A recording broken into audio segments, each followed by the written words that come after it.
السلام علیکم ناظرین، اس ایپیسوڈ میں ہم دیکھتے ہیں سلطان محمد کہتے ہیں آج صبح پھانسی گھاٹ پر میری نظر پڑی تھی، کیا کوئی شخص ہے جسے آپ وہاں لٹکا ہوا دیکھنا چاہتے ہیں؟ یہ سن کر سب حیران ہو جاتے ہیں۔ سلطان فرماتے ہیں شریعت سلامت رہے۔ پھر سلطان محمد اندر کی طرف چل پڑتے ہیں تو خلیل اپنے ساتھیوں کے ساتھ سلطان مراد خان کی میت لے کر وہاں سے روانہ ہو جاتے ہیں اور سلطان محمد بہت رنجیدہ تھے۔ ادھر لڑکی کمرے کے اندر تھی، وہاں پر سپاہی اندر داخل ہو جاتے ہیں تو لڑکی کہتی ہے کیا ہو رہا ہے؟ سپاہی کہتے ہیں چلو۔ لڑکی پوچھتی ہے کہاں لے جا رہے ہو؟ اس کے بعد ہمیں شہر کا منظر سامنے دکھایا جاتا ہے۔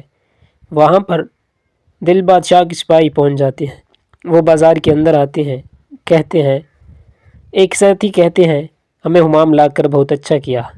دلباش کہتا ہے یاد رہے کہ ہم اس مصیبت زدہ شہر میں آ گئے ہیں، ہم لوگوں کو دیکھ رہے ہیں، پہاڑ پتھروں پر قربان، شہر مصیبت ہے، فتنہ ہے۔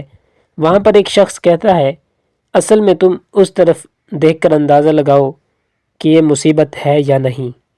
پھر وہاں پر ہمیں ایک لڑکی نظر آتی ہے، وہ آگے کی طرف بڑھ رہی تھی اور گھوڑا لے کر جا رہی تھی۔ دلباش اسے دیکھ کر بہت حیران ہو جاتے ہیں اور آگے کی طرف بڑھنے لگتے ہیں اور اس لڑکی کو پکڑ کر کہتے ہیں کیا کر رہی ہو؟ تو وہ لڑکی کہتی ہے چھوڑو مجھے درد ہو رہا ہے، گھوڑا لائی ہوں۔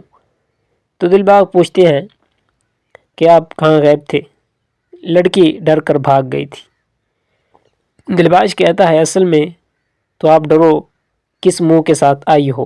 لڑکی کہتی ہے میں نے کہا کہ گھوڑا لائی ہوں، چور نہیں ہوں، میں وہ لڑکی ہوں۔ تو لڑکی وہ روانہ ہو جاتی ہے گھوڑا لے کر، تو وہ گھوڑا دلباز کے حوالے کر دیتی ہے۔ ادھر گورنر کی بیٹی کو پھانسی گھاٹ پر لایا جاتا ہے، وہ چیخ رہی ہوتی ہے سلطان مہربانی فرمائیں مجھے معاف کر دیں۔ تو سلطان کہتے ہیں تم نے کہا تھا کہ چاہو تو مار دو، اپنی آخری خواہش نہیں بتاؤں گی۔ وہ لڑکی کہتی ہے مہربانی کرو، مجھ سے غلطی ہو گئی، معاف کر دیں۔ سلطان فرماتے ہیں ان دیواروں کے درمیان اپنے منہ سے نکالتے ہوئے کوئی بھی بات تو محتاط رہنا چاہیے، کیونکہ میں اسے حقیقت میں بدل سکتا ہوں۔ سلطان فرماتے ہیں کہ کوئی معافی نہیں ملے گی۔ تو جلاد پھانسی گھاٹ میں اس کو پھندا جو ہے اس کے گلے میں ڈال دیتے ہیں، تو وہاں پر اس لڑکی کی موت ہو جاتی ہے۔ تو ناظرین ابھی تک اگر اب آپ نے سبسکرائب نہیں کیا تو کر لیں تاکہ آپ کو ہر نئی آنے والی ایپیسوڈ مل سکے۔